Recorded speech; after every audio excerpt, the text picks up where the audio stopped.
Despite being one of those that have been embraced at the Olympics for a long while, modern pentathlon in Uganda is relatively new, having set foot in 2017. Modern pentathlon is a very wonderful game and one of the first sports of the Olympics. It involves running, shooting, swimming, fencing and horse riding.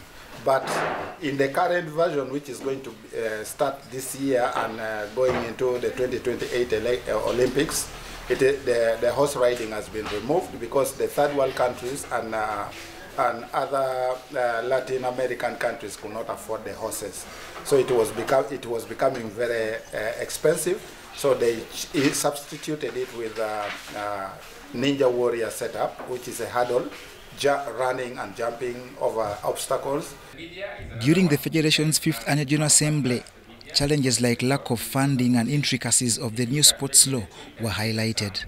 Of course, there are many clauses in the new sports law, but none so biting in the interim, like requirement for 50% coverage of the country for associations and 75% for federations. What we are going to have as a challenge is that some of the components, like the swimming pool, where our athletes have to swim in, you might find it's not even half of the 75% of the districts that we are required to meet. So what we are going to do is we are going to look for the resources, funds to move around and get to these 75 districts, open up clubs there, but then we shall always schedule the trainings with the districts because of the equipment which are not sufficient to be left with them.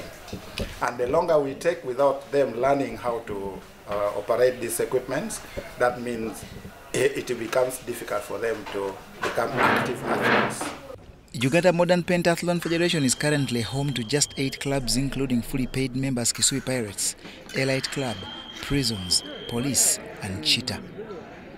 The dream is to involve as many schools as possible in order to spread the sport across the country, to the youths in school first, then the community. The Annual General Assembly also passed budgetary estimates for 2024 of 181 million Uganda shillings to cater for, among others, the 2024 Pentathlon World Cup next month. Athletes like Miro Masho and Rashida Najuma that won continental and global medals last year are at the forefront again as the quest for Olympics representation increases.